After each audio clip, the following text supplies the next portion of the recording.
egg.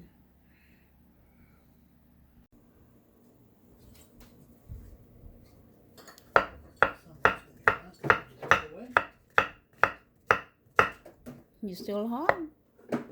There was some in there, not a whole lot, there was some.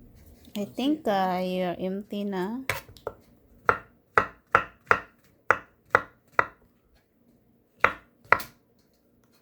It wasn't empty, there was still some in it.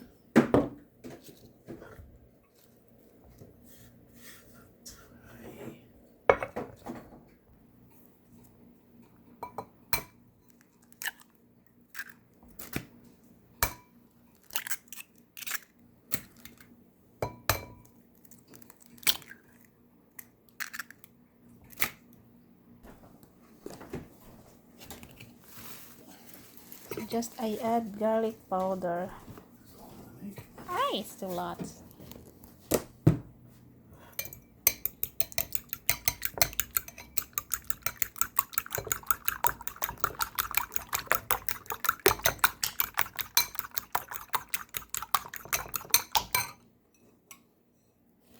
So I put this in the microwave, the mushroom and the spinach.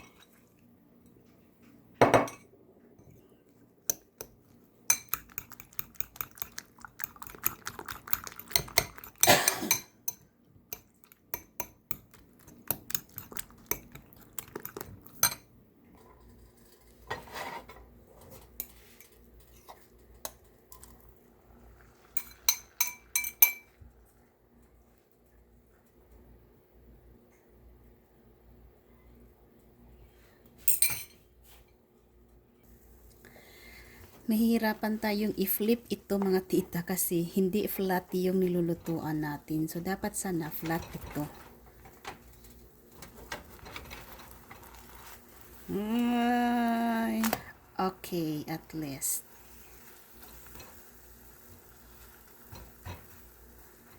Okay. Kasi wala tayong flat na ano yung lulutuan. So, ganito na lang. So, sana mag-work. It's fine. Tapos, lagay ang cheese.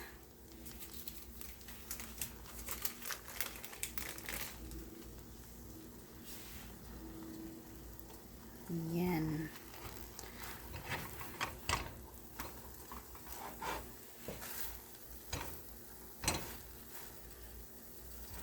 Gusto ko siyang pasensya na po.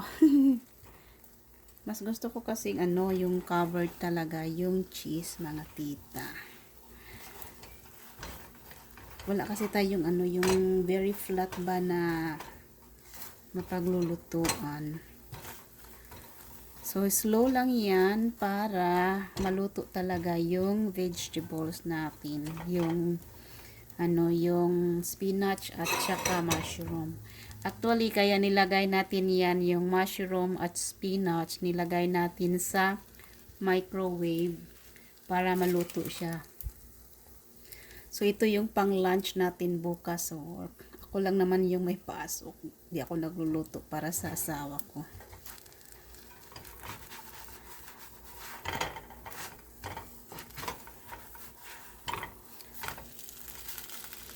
So, ilagay lang sa mahina talaga yung apoy para hindi siya masunog mga tita, no?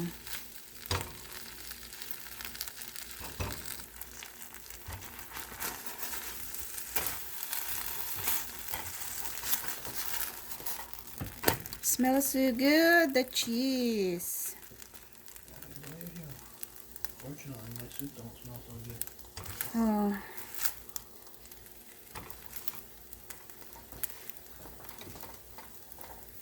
Kapag sobra pang lambot, pag ginanito mo siya, so hindi pa siya luto. Ito, luto na siya. Pero gusto kong i-brown talaga yung ano niya.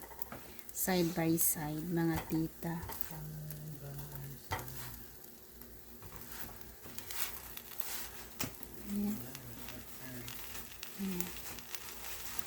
Ay, hindi pa dito masyadong luto.